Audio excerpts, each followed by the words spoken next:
नमस्कार मंडळी, food with mamma मध्ये तुमचे स्वागत आहे। आज आपण खूप छान रेसिपी बनवत आहोत। नमस्कार सर्वांना, माझ्या यूट्यूब चॅनलमध्ये आपलं सर्वांचं खूप खूप स्वागत आहे। मला काल मार्केटमध्ये गेल्यानंतर छान स्ट्रॉबेरी मिळाल्या, त्या पण खूप स्वस्त, 50 रुपयात 3 पॅकेट मला ही मिळाले। म्हटलं चला मिळाले आहे स्वस्त तर याचा मस्तपैकी जॅम बनवूया। आता या जॅममध्ये आपल्याला साखरेची अजिबात गरज नाही आणि बाहेरून ते प्रिझर्वेटिव्ह असलेली बॉटल आपण घरी घेऊन येतो, लहान लेकरांना देतो, त्यात खूप प्रमाणात प्रिझर्वेटिव्ह असतात, खूप लोडेड शुगर असते, ते एकदमच अनहेल्दी असतं। त्यामुळे घरच्या घरी आपण एकदम कमी साहित्यात एकदम सिंपल वेमध्ये हा जॅम बनवू शकतो। तर त्यासाठी मी स्ट्रॉबेरी घेतलेली आहे, साधारण 3 पॅकेट आहे ते। ओके, अर्धा वाटी गूळ घेतलेला आहे। तुम्ही साखरही वापरू शकता, पण लिटिल बिट हेल्दियर वेमध्ये जर करायचं असेल आपल्याला, तुम्ही याच्यात स्टिविया किंवा गूळही टाकू शकता। तसं आता मी ना गूळ घेतलेला आहे। त्याची शेल्फ लाईफ थोडीशी वाढावी त्यासाठी मी इथे 1 लिंबाचा रस वापरणार आहे आणि थोडं चवीनास होते त्यामुळे मी अर्धा चम्मच म्हणजे अर्धा टीस्पून हे रॉक सॉल्ट वापरणार आहे। याची तुम्ही क्वांटिटी कमी जास्त करू शकता आपल्या चवीनुसार, पण यानी एक म्हणजे फ्लेवर छान येतो। तर चला, सर्वप्रथम मी ह्या स्ट्रॉबेरी स्वच्छ धुवून घेते। मोस्टली मी व्हिनेगरच्या पाण्यात आणि थोडा सोडा टाकून स्वच्छ पाण्यात धुवून घेते। आता या स्ट्रॉबेरी वरचे पानं मी काढून घेतलेली आहे आणि याला छान थरोली आता मस्तपैकी वॉश करून घेते। काही ज्या खराब होते त्या पण काढून घेतलेल्या आहे।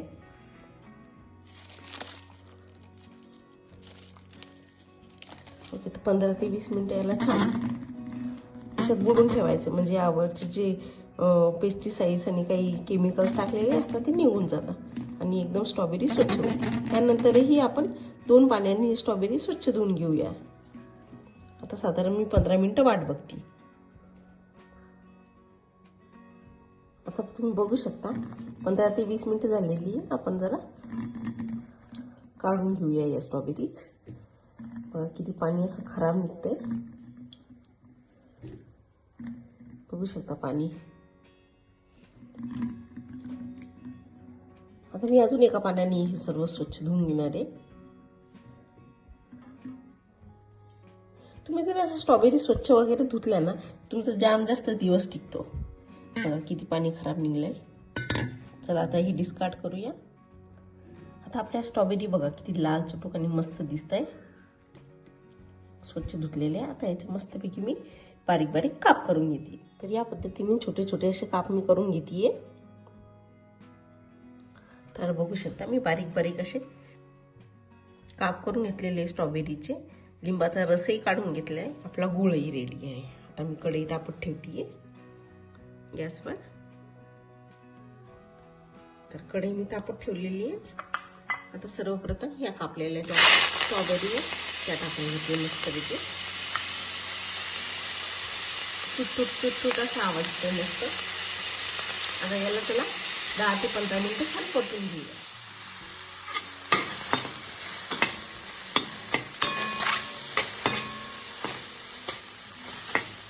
बघा आता स्ट्रॉबेरी मधून छान त्याचं पाणी रिलीज होतंय, छान दाटसर जामचा बनतो हा। बाहेरच्या मार्केटपेक्षा तर घरी अप्रतिम आणि उत्कृष्ट दर्जाचा हा जाम बनेल। त्यामुळे आता नेक्स्ट टाइम घरीच बनवा, आपले पैसेही वाचवा आणि आपली हेल्थही वाचवा। चला, थोडा मॅशी झालेली आहे स्ट्रॉबेरी, यामध्ये नाही कमी साधारण मी अर्धी वाटी गूळ टाकून घेते। तुम्हाला तुमच्या स्वीटनेसच्या हिशोबाने कमी जास्त करू शकता, म्हणजे भरपूर जणांना थोडं गोड आवडते, तुम्ही गुळाची क्वांटिटी जरा वाढवू शकता, साधारण पूर्ण 1 वाटी घेऊ शकता। ओके, पण जरा आंबट गोड मस्त लागतो, त्यामुळे मी गूळ अर्धी वाटी घेतलेला आहे। आता याला छान ठीक होईपर्यंत शिजवायचं। बघू शकता छान गरम झालेलं आहे।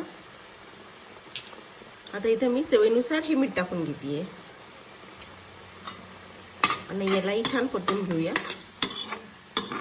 बघू शकता याला आपल्याला मिक्सरची गरज पडत नाही, असं नुसतं साधं मॅशही केलं या हाताने झाऱ्याने, तर या छान स्ट्रॉबेरी मऊसूत होऊन मॅश होऊन जातात। बघा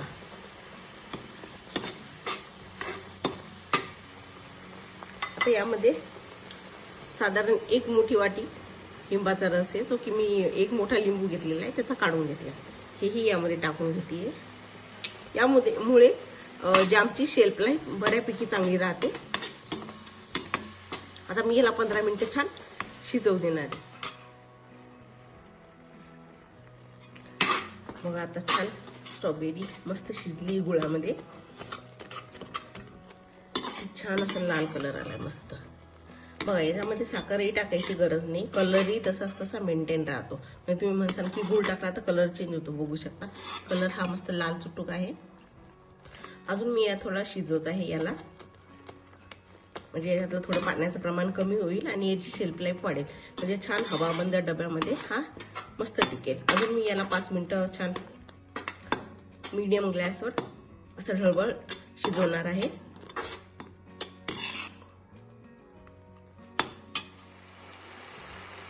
बघा मस्तपैकी जाम शिजलाय. आता जरा दाटसरही झालेला आहे, जरा मार्केटसारखी कन्सिस्टन्सी दिसतीये.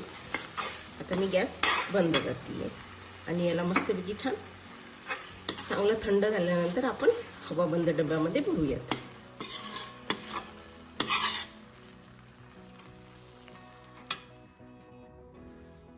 आपला जाम आता रेडी आहे, छान मस्तपैकी थंड पण झालेला आहे, बघू शकता छान ठीक झालाय मस्त. चला आता याला एअरटाईट कंटेनर मध्ये भरून ठेवूया.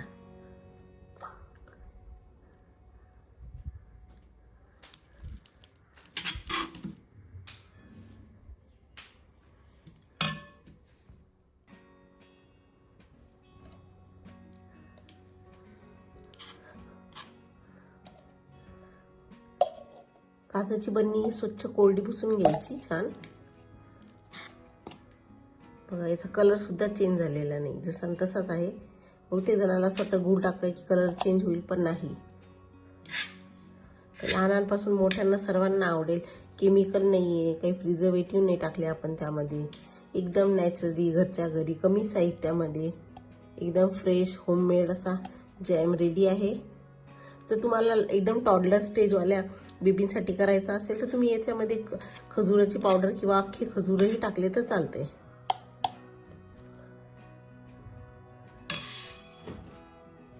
जाम आपला रेडी आहे मस्तपैकी. 15 ते 20 दिवस आरामात फ्रीजमध्ये टिकतो हा. तुम्ही स्मूदी मध्ये वापरू शकता, आईस्क्रीममध्ये, अजून काही जे डेझर्ट असेल त्यामध्ये सुद्धा हे वापरू शकता. तसं अशाच छान आणि नवनवीन रेसिपींसाठी माझ्या चॅनलला नक्की सबस्क्राईब करा. थँक्यू.